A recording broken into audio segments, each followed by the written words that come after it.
Welcome everyone, welcome to another preview. This is MetalCanyon and we will be previewing Last Inua. Let me resume my game from where I left it off. I've already played a little bit. And here we go. It's a 2D platformer where you control two persons. A father and his son. Somewhere north, I assume. And it has to do with an evil god invading the world that wants to take over everything, make it into blackness, destroy everything, and so on and so forth. And your kid over here, well, I say your kid, where you can actually control both of them, so it's not actually your kid, it's the father's kid, has special abilities, or magical abilities from the good gods. And in order to manifest them and push back the evil god, because he's the only one that can do it, he will have to journey through the land and, you know, do various things to actually enable his magical powers to come into full existence. And of course also to prevent his own death, because the powers are so strong they're actually killing him, as far as I can understand. Now, I'm not going to spoil too much for you, but that's pretty much the gist of it. And it's a 2D platformer with, well, puzzles, I would say. Platforming puzzles. So as you can see, you can change characters by pressing left shift, perhaps even right shift. Yeah, any shift will do. And as you can see, the characters are nicely 3D rendered. This is sort of cartoonish, and I like the style. The environment is nothing really special, but it looks okay, it looks nice, and you know, it does the job. It gets you the feeling that you're somewhere up north where it's very cold. And this guy, I love this guy, look at him. Every enemy is 3D rendered, and they just look pretty cool. I will go here, and go over here, and get this guy to fall down, and smash. Now, just like, for example, if you've ever played The Lost Vikings, every character has their own special abilities. And it's... whoa! Well, that was a problem. I screwed up there. So, both the father and the kid have different special abilities. The kid, as we said, has magical abilities, but cannot actually jump, whether the father is just strong physically and can also jump. So... let's go. So far, the game hasn't been really that difficult at all, but I've only played for about an hour. No, I didn't want to jump. Okay, come over here.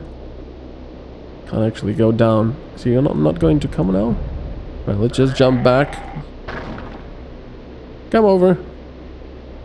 You bloody thing. Come on. I'm right here. There you go. And it falls down into a pile of something. Now, sometimes when you're running about, the kid or the father, you know, depending on who you're controlling, will be following you, but I don't actually understand how that works. Sometimes they follow you, sometimes they don't. Obviously, here they don't, because, you know, the kid has nowhere to go. He will need to, you know, get his father's help to get through this. But, yeah, other times, I don't know. Now, as you can see, the father can smash through ice and such, which just happened over there. And there's that cool voice, if you heard. His kid actually called out to him, "Ata," which is a pretty nice touch, I would say. What the hell am I supposed to do here? And vice versa. Sometimes the father calls out to the kid, and sometimes it actually enables them following each other, and sometimes it doesn't. Now, this is one of the problems I have with this game. As you can see, this glowing thing is now really big. So for some reason, we needed to go here with the father to enable this. Because, as I said, the kid has magical powers. You can do this, for example. You use the mouse to hold it and make a magical sort of bridge. Now, why we couldn't have done that before, I have no idea. And that's also slightly annoying, even though it's cool that, you know, he calls out, it actually stops your character midway. Oh, yeah, I should have used the bridge there, that was stupid. He actually calls out and stops the character, which in some cases might be pretty detrimental. For example, at one time I was controlling the father, and I jumped down somewhere, he decided to call out for his kid, but unfortunately he decided to do it while a big Yeti was right next to him, about to kill him. So yeah, I did die that time. So, alright, stop calling out to him, he's right here. So despite the fact... Alright, now we can do this. We can bring the father over there and then use the magical bridge. So, you know, the characters complement each other. They help each other, as should be, you know, father and son. Oh, what's going on? That was a slightly scary music, wasn't it? Alright, so now he actually called out to him, and now the father should be following us. There we go. Yeah, but the kid has magic, yet it only is available at certain points.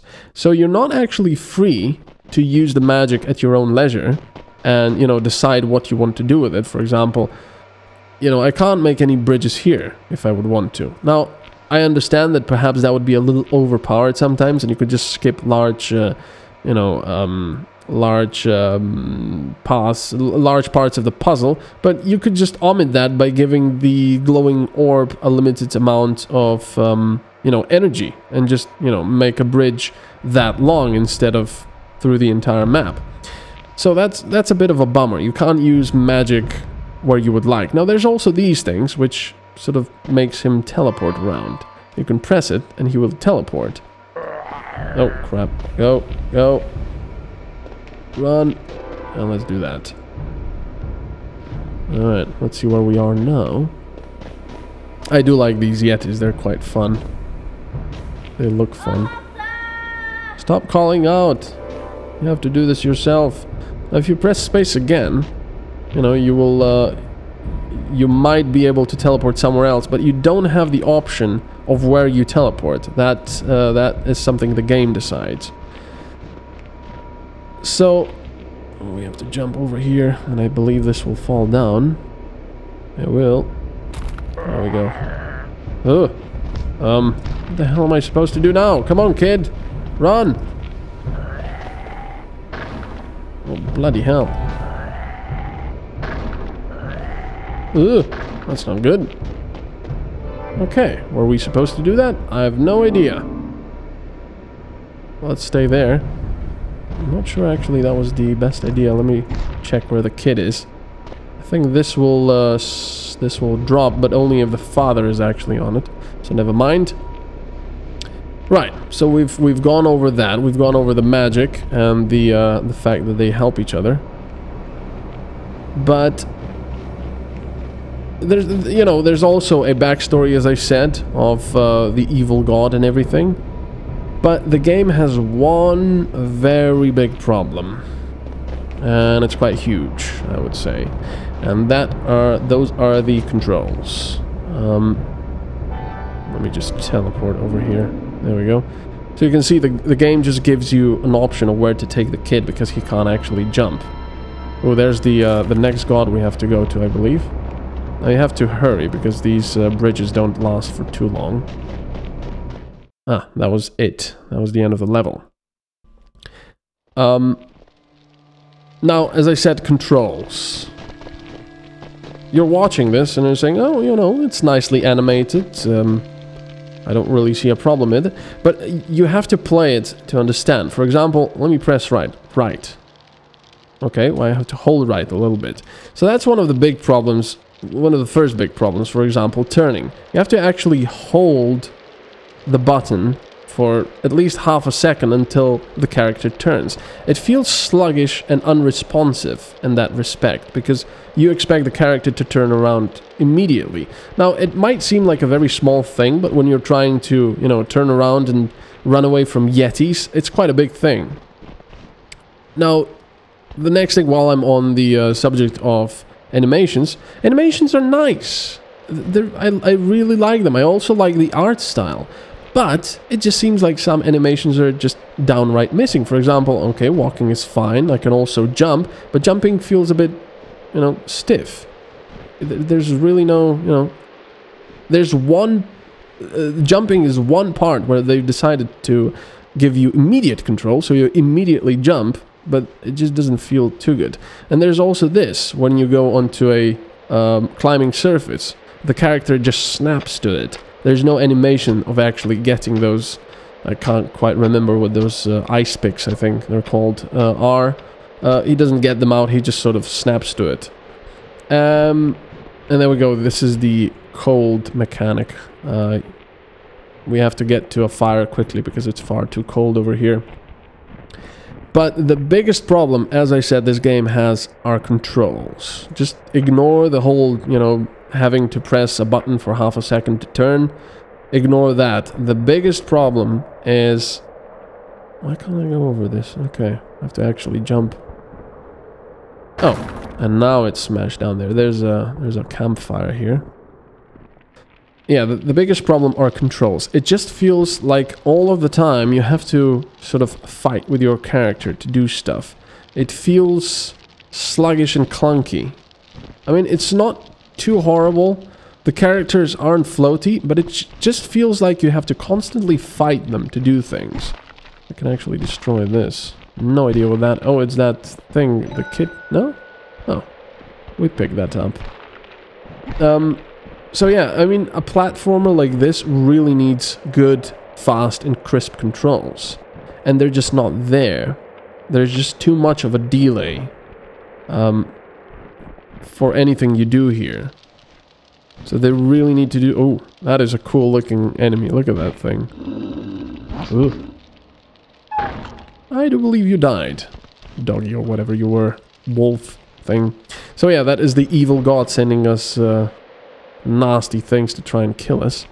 There was a level where everything was sort of going black and dark, and that was quite cool. And I actually impaled myself on the, well, spikes over there, which was a bit stupid, but oh well. The kid is still waiting over there. Thinking he can follow, but not too far. So apart from, you know, the graphics, controls and such, it's quite a fun game. I mean, as I said, the graphics are quite nice. Nothing special. There's a nasty little... Oh. That's gonna be a problem. Yeah, you come over here. And then I can... Come on. I can keep running from here. Did you see that wolf's eyes? Quite big. Quite funny. Can we slide down there? Oh man. It's getting quite nasty now. I like that. I like the whole aspect of the evil god and everything. Stop calling out, you can't go over there. Oh, and I left the father to almost completely freeze over. And I believe he will freeze now. So there's not a lot we can do about that. Yep, it's freezing over. No! Come on, quickly. There's a fire over here. There you go. So apart from that... I believe I'm not sure on this, but I believe the game has been designed with the idea of mobile phones and tablets in mind. As you can see on the left, you've got those big buttons where you can press with your fingers on a touch screen, for example. Now, having said that, you know, it's not a bad port at all. If it is a port, of course. So there's no problem with that at all. But, again... The controls are a big issue for me here. And they take away quite a lot from the enjoyment. Now let me just try to go down here. And push this. And also another thing which I found quite bizarre was that the game is actually cheaper on tablets than it is on PC. Not quite sure how that works. At least it was cheaper on Steam. I do believe we need another bridge over here. Yes, we do. So let's do that. See, but this is a bit of a wasted opportunity with the magic, I believe, because you know you could do lots of interesting stuff with this magic and such, but you can only do it where the game tells you that it's okay to do so. So that's a bit of a shame. The game is linear, of course, but as I said, some of the puzzles are quite nice. But it mostly, you know, has to do with, well, get your kid here, and then get your father to attract the Yeti, and then both can escape, and so on and so forth. But as I said, the story is quite interesting, with the evil god and everything. I don't know if it's actually based on true Inuit mythology. I looked it up and couldn't really find the names of these gods, so I'm not entirely sure about that. But that's, you know, that's it. That's Last Inuit. I mean, if you really like platformers and if you like the look of the game, I would probably wait for a discount. But really difficult to decide on this. The controls are really what kills it for me. It just feels stiff. If you play it for more than half an hour, it just feels like, you know, you've made a hole in your keyboard because you're pressing so hard just to move them. So, you know, that's about it. The controls are the biggest downside of the game. So that's about it. This was MetalCanyon, and we were checking out Last Inuit. If you wish to buy the game, I will put all the relevant links down below in the description, and I will thank you for watching. Bye-bye.